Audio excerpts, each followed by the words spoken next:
everyone, it's Brenda from Stamplicity here with another video tutorial with mica powders. Last week I showed you a technique on how to use mica powders with stamping, and I'm going to continue with stamping and show you another technique using stamps and mica powders. So here's my finished sample. I just made this little tag, and the technique I'm going to show you today is reverse stamping. So you can see on my tag where the color is in the shimmer is the actual mica powder, and we're going to stamp into the mica powder and remove some of that using a stamp. So let me show you how that's done. So I'm going to use a little tag. These tags I cut out on my Cricut machine. It's just normal white cardstock, and we are going to begin by inking this up with Versamark. So I'm just going to ink up that whole tag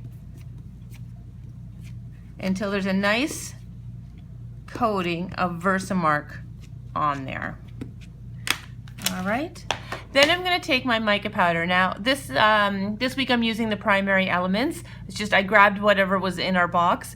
So this was the first one I picked out. So you could do the same technique with Perfect Pearls, and you can do the same technique with the mica powders from Prima Marketing that I showed last week. So let's go ahead and add that onto the Versamark. So again, I'm going to use those brushes I had last week, and I'm just going to brush this on very, very quickly. Again, it's going to stick to that Versamark.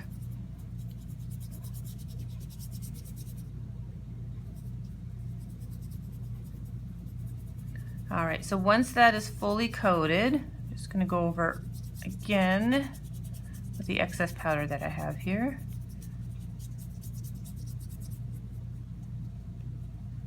Okay, I'm going to take my other brush now and pounce that in.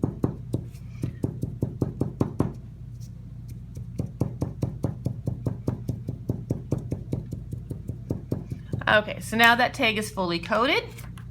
Now I'm going to take a stamp. Now this stamp is from Joy Crafts. It's a nice swirly floral image, which really makes a great background stamp. So I'm going to take my stamp and I'm going to ink this with Versamark now. And then I'm going to stamp directly onto the surface that we just covered in mica powder. Now because we have Versamark on our stamp, that's going to remove some of the mica powder that's on the tag. So remember, the mica powders are not permanent on there because we haven't sprayed them with a fixative.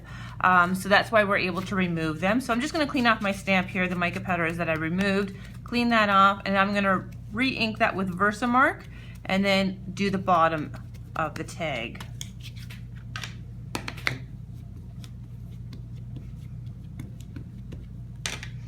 All right, so I've inked that up, and now I'm going to go onto the bottom here and press that into there. And again, that's going to remove. So this is reverse stamping on mica powder. Now, if you look at my stamp, where I've stamped on the tag and where the mica powder has been removed, I can actually go on and stamp this onto another surface. So you can actually get two looks. All right, so it's going to be very faint, but you get a nice little image on there, so it's not going to be wasted.